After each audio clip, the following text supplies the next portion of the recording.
Comme chaque jeudi, c'est votre rubrique, on en parle. Et cette semaine, vous êtes nombreux à avoir réagi au thème RDC, une nouvelle gouvernance. Décryptage et analyse avec Sonia Rollet, journaliste à RFI. Bonsoir. Bonsoir. Alors, en début de semaine, Félix Tshisekedi a nommé son Premier ministre, Sylvestre Ilunga Ilunga. Sa nomination a diversement été appréciée par nos internautes. On va regarder une première réaction, celle de Peter Cabré-Giresse de Lubumbashi. La nomination donc, du Premier ministre n'inspire pas confiance à cause de sa gestion calamiteuse de la société de chemin de fer du Congo. Que peut-on reprocher au Premier ministre ? Alors, il y a quelques histoires là qui sont sorties depuis cette nomination. C'est vrai que la première chose à laquelle forcément sur lequel les réactions ont porté, c'était évidemment le fait qu'il ait géré la société des chemins de fer du Congo et qu'il y a beaucoup d'arriérés de salaire dans cette société, comme dans beaucoup de sociétés publiques congolaises aujourd'hui. Donc, il est critiqué pour ça. Il est également critiqué aujourd'hui, on a vu des documents sortir de la commission des biens mal acquis de l'époque de Mobutu et de la transition donc, vers Laurent Désiré Kabila. Et là, encore une fois, il était accusé de malversation, enfin de devoir restituer des biens, etc. Donc ça a été mis en avant par les ONG. Maintenant, on attend évidemment la réaction du Premier ministre sur ces sujets-là, ou même du gouvernement quand le gouvernement sera nommé.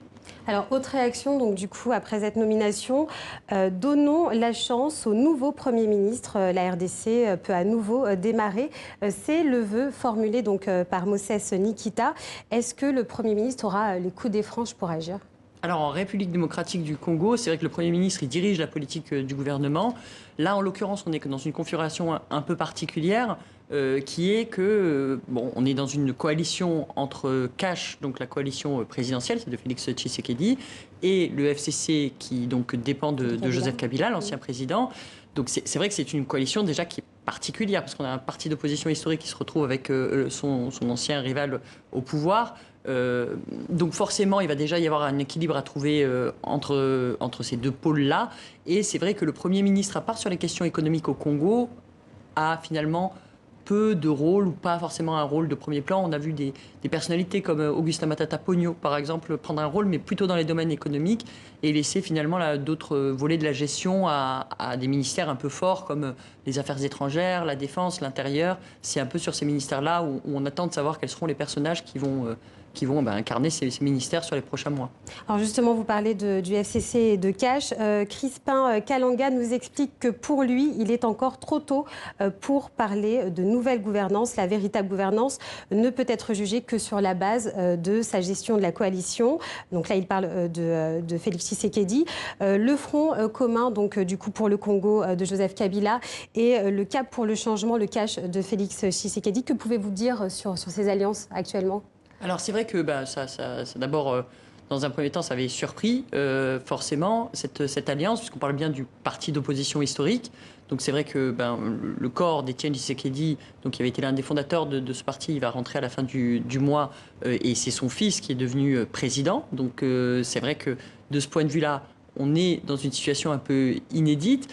Et c'est vrai que du coup, on sent bien qu'il y a des forces un peu centrifuges où il y a des gens qui aimeraient voir cette coalition éclater. On a entendu même Martin Fayulu, donc l'un des principaux leaders de l'opposition et candidat malheureux à la présidentielle, qui estime toujours qu'il est président de la République, dire qu'il demandait un divorce entre les deux.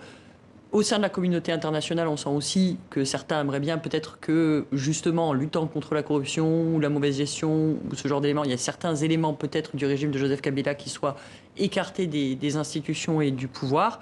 Mais c'est vrai que sur la longueur, à quel point en fait ils vont pouvoir travailler ensemble, ça c'est ce qu'on va voir, et notamment sur les équilibres au niveau du gouvernement, puisqu'on attend ce gouvernement maintenant depuis plus de 4 mois, et c'est là où on va vraiment voir un petit peu comment s'exprime cette coalition. Est-ce qu'on est sur un gouvernement qui va être très très dominé par le FCC de Joseph Kabila, parce qu'il domine l'essentiel des assemblées, que ce soit l'Assemblée nationale ou le Sénat, ou est-ce qu'il va y avoir une répartition un peu plus entre CASH, donc la coalition présidentielle, et la coalition de Joseph Kabila, c'est ça où on va voir vraiment les équilibres se faire et ensuite comment ils vont gérer au quotidien forcément cette situation un peu particulière. Alors, autre réaction, celle de Papy Charles Ntoukou.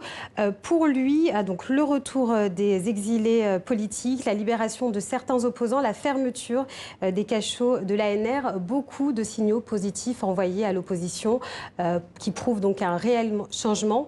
Y a-t-il du coup une véritable ouverture de l'espace public en RDC? Alors, ce qu'il faut dire, c'est que l'espace était considérablement refermé entre 2015 et 2019, puisqu'on était avec des manifestations qui étaient interdites, souvent réprimées de manière régulière, des opposants en prison, des activistes aussi en prison. Donc, de ce point de vue-là, il y a eu effectivement ouverture de l'espace démocratique, puisque toutes les manifestations ne sont pas autorisées ou pas réprimées, puisqu'on a vu encore à Goma qu'il y avait une répression violente d'une manifestation menée par les mouvements citoyens. Mais il y a aussi des manifestations qui se passent bien, et notamment ces meetings de l'opposition. On voit aussi qu'à la radio et télévision nationale, les meetings de l'opposition commencent à passer, ça c'est absolument inédit au Congo, mais on sait aussi, et on le voit à travers les statistiques de l'ONU, ces statistiques qui sont publiées tous les mois par le Bureau conjoint des Nations Unies aux droits de l'homme, que les violations des droits de l'homme à ce moment-là commises par les agents de l'État restent très importantes. On est à plus de 60% des violations des droits de l'homme commises sur tout le territoire national qui restent commises par les forces de sécurité. Donc là-dessus, il y a encore des efforts à faire et c'est ce que dit l'ONU notamment. Et nécessairement, mais par contre, on voit effectivement que sur les manifestations et toutes les violations à caractère politique, ça a baissé. Mais pour les agents de l'État, on est toujours sur un nombre de violations qui est même en augmentation ces derniers mois d'agents de l'État. Et ça, c'est la principale préoccupation des organisations de défense des droits de l'homme et de l'ONU. Alors restons sur l'ouverture de l'espace public. Il y a eu le retour cette semaine de Moïse Katumbi. Est-ce que c'est un signal fort qui est envoyé? Je pense qu'on peut dire que c'est un signal fort dans le sens où Moïse Katumbi d'abord était l'ancien gouverneur du Katanga. Il était dans la coalition de Joseph Kabila et il s'en est séparé en 2015 avec d'autres partis dont de la coalition de Joseph Kabila. Et à l'époque, il disait que c'était pour lutter contre le troisième mandat. Et c'est vrai que ce qu'on a entendu, mais même de la bouche de Joseph Kabila lui-même avant l'élection, c'est que Moïse Katumbi était un traître. Et on sentait bien des réticences du côté du FCC. Lors de tous les accords politiques qui ont été signés entre l'opposition et le pouvoir ces dernières années, à chaque fois, le cas de Moïse Katumbi était écarté par le régime en place à l'époque, donc par le régime de Joseph Kabila. Donc nécessairement, ce retour, oui, est un signal fort. C'était très attendu par la communauté internationale. Il y a d'autres opposants qui demandent à rentrer ou qui disent avoir le feu vert pour rentrer. On pense à Boussa Nyamwisi, l'ancien ministre des Affaires étrangères, ou à Honoré Gamba, par exemple, l'ancien chef des renseignements de Mobutu. Il y a d'autres personnalités, ou Jean-Pierre Bemba, qui est rentré une fois mais qui n'est pas rentré depuis. Donc il y a d'autres opposants encore qui doivent rentrer au Congo. Et ce retour de Moïse Katumbi, est-ce qu'il remet en cause l'unité de la coalition Lamuka? Alors on sent des dissensions un peu dans les discours au sein des leaders de Lamuka. Lamuka, c'était une plateforme électorale finalement de l'opposition ou d'opposants qui s'étaient réunis avant les élections donc pour essayer de participer aux élections unies. Bon, on sait que cette union de l'opposition n'avait pas duré puisque Félix Tshisekedi était sorti, justement, le président était sorti de cette coalition. Aujourd'hui, ce qu'on voit notamment, c'est qu'il y a un pôle Martin Fayulu qui réclame fort la vérité des urnes et qui ne reconnaît pas vraiment le président de la République, et un Moïse Katumbi qui est un peu plus conciliant avec le pouvoir, qui lui reconnaît très ouvertement Félix Tshisekedi, qui lui a permis quand même de rentrer. Mais c'est vrai qu'aujourd'hui, il est le coordonnateur de cette plateforme, la Lamuka, encore pour 2 mois. Il est aussi sur les positions de la Lamuka en termes de lutte contre une éventuelle modification de la Constitution qui permettrait à Joseph Kabila de revenir au pouvoir, la volonté aussi de manifester en cas de non-changement des institutions, de continuer de réclamer la vérité des urnes, et notamment pour les législatives, puisque Lamuka estime que c'est non seulement la présidentielle, mais aussi les législatives qui posent problème au Congo.